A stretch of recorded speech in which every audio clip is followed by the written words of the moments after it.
Isang tahimik na Sabado sa isang maliit na bayan sa Australia. Isang simpleng family lunch lang ang plano. Pero ilang oras matapos ang tanghalian, lahat ng bisitang kumain ay nagsimulang magsuka, manghina at mag-collapse.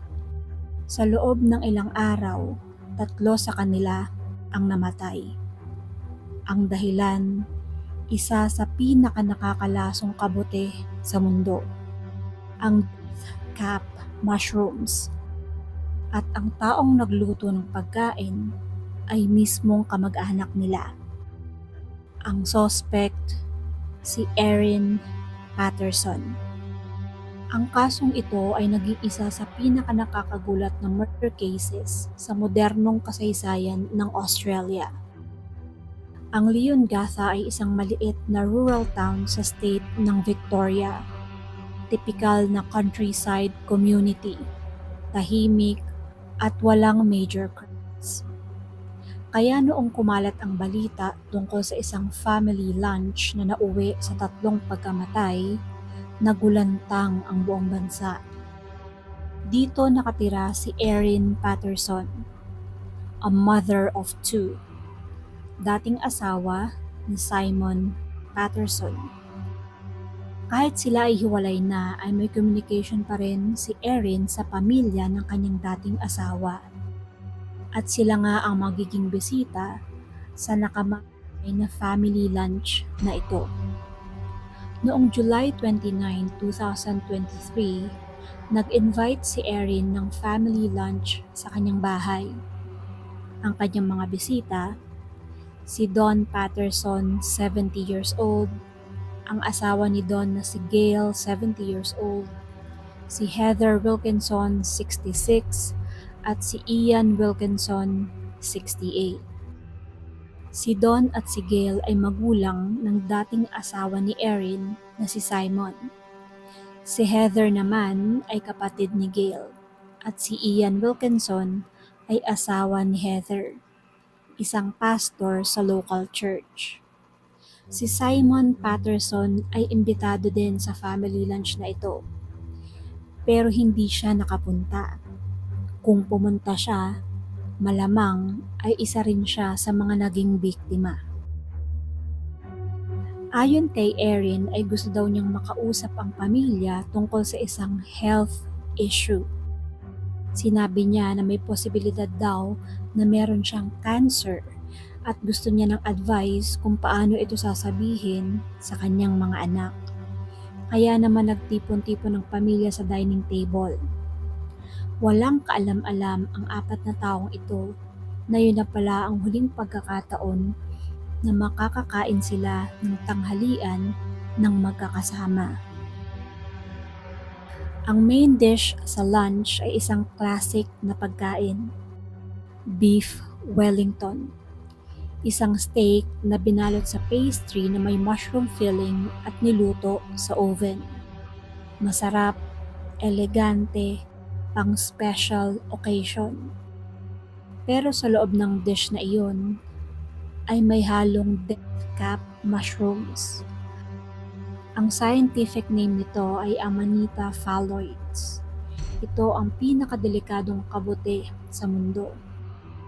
Kahit maliit na amount lang ay sapat na para sirain ang atay ng isang tao. Ang toxin nito ay tinatawag na amatoxin. Unti-unti nitong sinisira ang liver cells hanggang sa tuluyang mag-fail ang organ. Noong araw na iyon ay kumain ang lahat ng bisita. Walang nakapansin na may mali sa pagkain. Pagkatapos ng lunch ay umuwi na ang 4 na bisita ni Erin. Pero ilang oras lamang ang lumipas ay nagsimula na ang sintomas. Matinding pagsusuka, diarrhea, at matinding sakit ng tiyan. Noong una, akala ng mga doktor ay simpleng food poisoning lamang. Pero habang lumalala ang kondisyon ng mga biktima, napansin ng medical team na may mas seryosong nangyayari dahil nagkaroon sila ng liver failure. At doon lumabas ang nakakagulat na diagnosis: death cap mushroom poisoning. Sa loob ng ilang araw ay naging kritikal ang kalagayan ng mga biktima. At noong August 4, 2023, 2 tao ang namatay. Si Gail Patterson na 70 years old at si Heather Wilkinson na 66 years old. Kinabukasan, August 5, 2023, ay namatay din si Don Patterson. Siya ay 70 years old. 3 miyembro ng pamilya ang sabay-sabay na namatay. Ang tanging nakaligtas ay si Ian Wilkinson, 68 years old. Pero halos ilang linggo siyang nasa ICU. Halos himala na rin ang kanyang pagkakaligtas.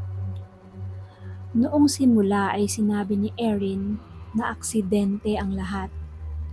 Ayon sa kanya ay bumili lang siya ng mushrooms sa grocery at sa isang Asian market. Pero may problema sa kanyang kwento. Walang grocery store ang nagbebenta ng death cap mushrooms. Dito nagsimulang maghinala ang mga investigador. Mas lalo pang naging suspicious ang ilang ginawa ni Erin matapos ang family lunch na iyon. Ilang araw matapos ang insidente ay nakita sa CCTV na pumunta si Erin sa isang landfill. Meron siyang tinapon doon. Isang food dehydrator. Ang device na ito ay ginagamit para patuyuin ang pagkain, kabilang na ang mushrooms. Nang ma-recover ito ng mga pulis ay may natagpuang traces ng death cap mushroom toxins at lalo pang tumibay ang hinala ng mga pulis.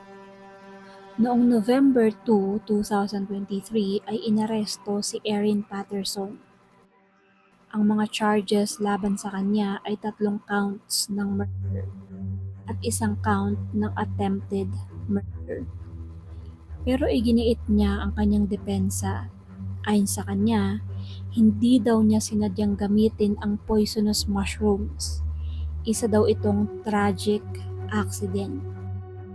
Nagsimula ang kanyang trial noong April 2025 sa Supreme Court of Victoria. Isa ito sa pinakasinubaybayang trials sa Australia. Ipinakita ng prosecutors ang mga ebidensya, ang cellphone data, ang search history, at forensic tests. Isa pang mahalagang detalye ang lumabas. Ang mga bisita ay kumain sa gray na plato, pero si Erin ay kumain sa ibang kulay na plato. At hindi siya nagkaroon ng parehong sintomas ng mga biktima. Para sa prosekusyon ay malinaw ang ibig sabihin nito. Linanon ni Erin ang krimen. Noong July 2025, dumating ang verdict. Nagdesisyon ang jury. Ang hatol, guilty sa lahat ng charges. Guilty sa murder ni Don Patterson, ni Gail Patterson at ni Heather Wilkinson. At guilty rin siya sa attempted murder kay Ian Wilkinson. Noong September 2025 ay naglabas ng final sentence ang korte. 3 life sentences para sa murder at 25 years para sa attempted murder.